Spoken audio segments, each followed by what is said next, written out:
Where's Ben echoing in the background? It's Derek Chisora, of course. Yeah, just can't wait. I mean, one of the biggest fights of our generation, and great card, nervous, excited, can't wait. When those two come head to head, because they have a few times, of course, do they say anything? I mean, they're men of very few words in interviews, but when they get close, is there anything said between them? Never. Just the eyes are enough. Do you know what I mean? Have you seen Ben? Ben who? Ben Shalom. No, why? For what he did on the stage, he put your promoter? He pushed a Hall of Famer. He can't be doing that.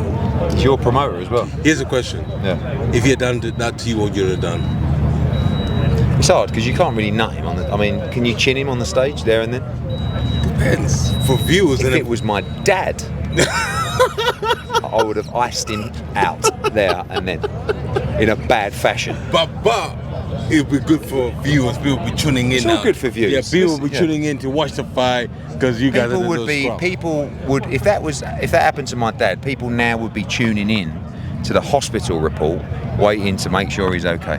For what Ben did, I think we should get George Warren and Ben Shalom to have a little fight, a little scrap with a little boxing charity. I'm sure that although he disappeared, I'm sure you'll be doing a bit of I'm going to hunt him TV. What's it called? Delicious TV. We'll get the exclusive tomorrow. I'm going to find him right now. I know exactly where he's boxing, everything. Okay, here I go. So it began with the Chris Eubank Jr. when it looked like Chris was kind of ushering Ben in to cut Frank out. Would I be right in saying that? I honestly have absolutely no idea. I was standing on the other side.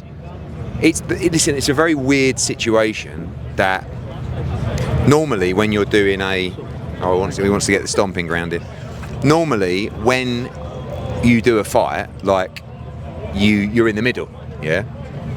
And for every Riyadh season card, I've never if it's my fight, it's everybody's fight. It doesn't really matter. You just sort of go forward. And most of the time, to be honest with you, out of respect, I'll let Frank go in the middle anyway. Even AJ Dubois, whatever it is, it's not really, Other people will have in their contracts that they must be in the middle and really weird stuff.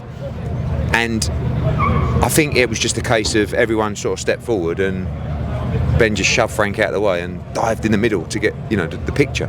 And I was just like, what's going on here? And then afterwards, I don't know, it's a mad old game, mate. Mad old game. The egos are wild. I mean, I've got a wild ego, but I've never put in a contract I must be in the middle. And and what is it he said the other day? All I want to do is make myself a star. This geezer is saying he's got to be in the middle and then diving over a 73-year-old man. What's happening? Diving over a 73-year-old man to be in the middle. So listen, it's all good for the game. Everyone's talking about it. It's just wild. It's just wild, baby. Yeah. We thought Riyadh season eliminated promoter beef, but clearly not. It has for everybody else. What was said between Frank and Ben? Because I don't know. Frank honestly, didn't say a lot, but we saw that there was at least 10, 15 seconds. It wasn't 10 or 15 seconds, Oscar. Don't get carried away. But it was definitely 2, 3 or 4 seconds of, I don't know. But it was, I don't know. Frank got his own back in the Fraser Clark. Did he? I don't know, mate. I just when you walk forward, just go like that, and then wherever you land. Listen, when you walk up, you don't even know when the fight is going to come together, so it's very difficult to say. But contractually, obviously, if you put it in your fucking lame contracts that you've got to be in the middle, then it is what it is. You have to deal with that. Everyone's different, aren't they? But it'd be good because I don't know. You're talking about contracts. Contractually, would you have your eye on Fraser Clark?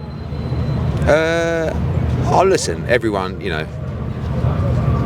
people saying he's a free agent. I've no idea who's a free agent. Ben Whittaker, ultimately, Fraser's got a fight tomorrow night.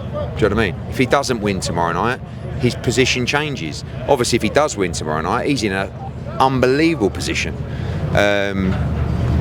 But no, listen, I respect contracts. That's what I do. And if someone is under contract and I deal with the individual who has that contract and they say to me, just want to put you on notice, this person is under contract, then I will not approach that fighter. If a fighter is out of contract, of course, and they have a value and it works for Matchroom and it works for DAZN, of course, we'll consider fighters like that. Yeah. Did you make a comment to Ben about that, to plant a seed in Fraser's head? No, we were just laughing about it because he said, "Oh, Jai Opetaia's out of contract." I said, "Well, actually, we've got an extension on his deal," and he's like, "Oh," but yeah, I'm not. There was nothing. Someone said, "Oh, did you and Ben exchange words?" I was like, "No, not in the slightest." But obviously, Frank and Ben did. But it was a different kind of scenario. I spoke to Frank Smith and he said that Ben isn't doing well in making friends in the industry. Would you agree with that? I mean, it's up to him, isn't it? So I don't think I made friends in the industry, really. I think the way that people looked at me, everyone knew how good I was, you know, and it's just a different kind of vibe. But I think sometimes petty stuff, like the stuff, like, you know, different stuff. You guys don't really see the stuff that goes on behind the scenes. But listen, each their own, mate. Everyone's different. You know, I don't think there's a right way to be and a wrong way to be. It's up to you how you behave, and then everybody just has to adapt accordingly. Yeah. Obviously, there's a couple of ways to go about it. You can either force your way, a bit like today, that Ben done with Frank. You can try and be everyone's best friend. If you was in Ben Shalom's shoes right now, what's your MO? How do you go about making it more of a trio? Because at the moment it is a bit 2v1. And you could say that's his own fault or whatever. It's not. There's nothing v anyone. It's just that some V, but no, but it's like some people are. You know, it's just different approaches, different people. I think, like, it's not. What would I do differently? I don't know. Could Ben Shalom sue you if he's not in the middle? If contractually he asked to be in the middle? You'll have to speak to who he's contracted with, but not with me. But how do you know when you're in the middle? Like, literally, you stand. I don't know. Like, there's no middle. You have to get someone cropping a picture and seeing the. But the fact that that's even in a contract is the most mental thing I've ever heard. So, again, I don't know, but yeah, listen, as long as people are talking, it's all good, and people are talking. So, you know, the test of time will come over time. You know, so it ain't an easy game. As long as people are talking, it's all good. People are talking about Conor Benn and Chris Eubank Jr. If Ben Shalom is in Chris Eubank Jr.'s corner, is that fight more difficult to make? If who? Ben Shalom is still in Chris Eubank Jr.'s corner. Is that fight more difficult to make? I mean, if he was with Frank Warren, it would get made tonight at the hotel.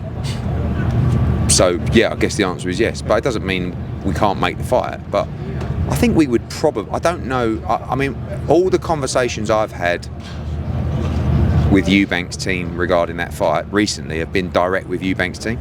So I don't know that contractual position. Does the deal have to go through Ben Shalom? If it does, then that's contractually what will happen. Does that fight, does it make it less likely? Maybe. Can we still make it? Yeah, I'm sure. Like, I don't know. Like, we're capable. Look, when we had Dalton Smith against Adam Azim, we had a great chance to make a brilliant fight there. You know, Caroline Dubois had the chance to fight for the world title against Beatrice Ferreira. Richard Riakporhe had a shot at Jai Opetaia. You know, there's many, many more that have been ordered that they just didn't want to do. So when they want to step up and make big fights, we're ready. It's not, you know, I'm not working with Ben Shalom. I couldn't give a fuck. You know, honestly. But that's a fight where obviously that fight can get made. But I don't know who we have to make it with, and we'll see what happens tomorrow night. Yep. And then I'll chat to Eubank's team, and then if Ben's involved, no problem at all. Yeah, obviously Conor's in Riyadh, so perhaps a little thing through the grapevine that we might get a fight announcement providing Chris Eubank is successful. Oh no, definitely not. Conor's on co-coms though, which could be quite fun. 100% you're not getting an announcement tomorrow night. 100%. But you're going to get drama, and you're going to get beef. That's what we like. Final